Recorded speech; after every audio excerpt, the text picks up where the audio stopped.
तो आइए देखते हैं कि कैसे इंडिया के सबसे बड़े इंटरनेट सितारों में से एक को अपने करियर के बदतरीन बहरान का सामना करना पड़ा, और ये पूरी कहानी खुद उनकी जुबानी है।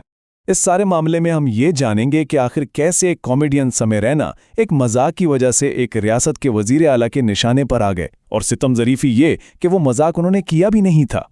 अच्छा, इस पूरे हंगामे की गहराई को समझने से पहले ये देखना बहुत ज़रूरी है कि जब ये तूफान आया तो समय रैना उस वक्त किस मुकाम पर खड़े थे। अपने उरूज के दिनों में रायना इंटरनेट की दुनिया में एक बहुत बड़ी ताकत थे। उनके बैनुल-अक़वामी टूर्स के टिकट्स हाथों हाथ बिक जाते थे और उनका शो इंडियाज़ गॉट टैलेंट हर महीने 4 करोड़ से ज़्यादा डिवाइसेस पर देखा जा रहा था। तो ये सारा हंगामा शुरू कैसे हुआ?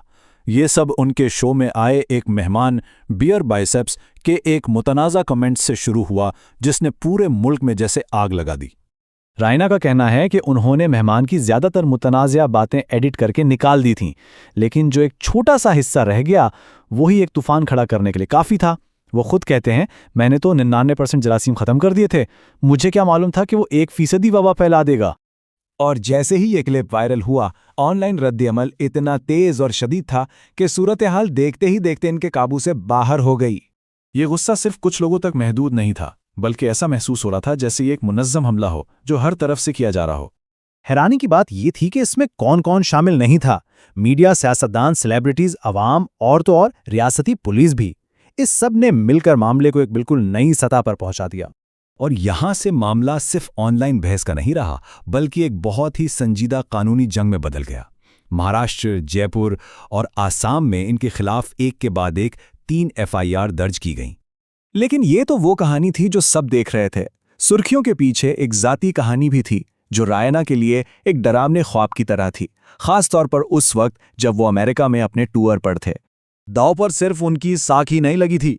अगर उन्हें अपना अमेरिकी टूर मनसूख करना पड़ता तो 8 करोड़ का सीधा सीधा नुकसान हो सकता था, जो उनकी पूरी जिंदगी की जमा पूंजी थी। और ये चीज़ ये उनकी अवामी और निजी जिंदगी के फ़र्क को बिल्कुल साफ दिखाती है।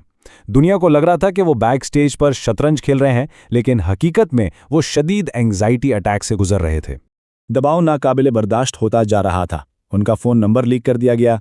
उन्हें और उनके वालिदैन को जान से मारने की धमकियां मिलने लगी। असम पुलिस उनके पुराने पते पर छापा मारने पहुंच गई और आखिरकार उनकी जहनी सेहत इतनी बिगड़ी कि उन्हें साइकोसिस की तशखीस हुई। ऐसे ही एक तारीक लम्हे में उनके वालिद ने उन्हें एक नसीहत की जो एक जज्बाती टर्निंग पॉइंट साबित हुई। शो तुम्हारी वजह से है, तुम शो की वजह से नहीं हो। इस ज़ाती बहरान के बाद कहानी ने एक बहुत ही अजीब मोड़ लिया। आइए देखते हैं कि ये शदीद और तकलीफदा बाब आखिरकार ख़त्म कैसे हुआ। हफ्तों की शदीद मीडिया कवरेज के बाद जब रायना इंडिया वापस आईं तो उन्हें एक अजीब खामोशी का सामना करना पड़ा। मीडिया का वो तूफान जैसे कभी था ही नहीं। वजह, इंटरनेट की बेरहम तवज्जो अब किसी और कॉमेडियन से जुड़े एक नए तनाज़ुर की तरफ मुंतकिल हो चुकी थी। इससे ऑनलाइन गुस्से की आर्जी नौयत का अंदाज़ा होता है।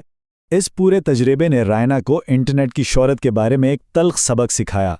उनके मुताबिक इंडिया में इंटरनेट ईमानदारी या फ़न का प्लेटफॉर्म नहीं, बल्कि ये सिर्फ बैंक बैलेंस बढ़ाने का एक खेल है। वो उसे कश्मीरी पंडित की हिकमत कहते हैं, एक ऐसा सबक जो उन्हें अपने विरसे से मिला। लड़ाई सिर्फ तब लड़ो जब लड़ाई मुनसिफाना हो। जब लड़ाई मुनसिफाना ना हो तो वहां से निकल जाओ।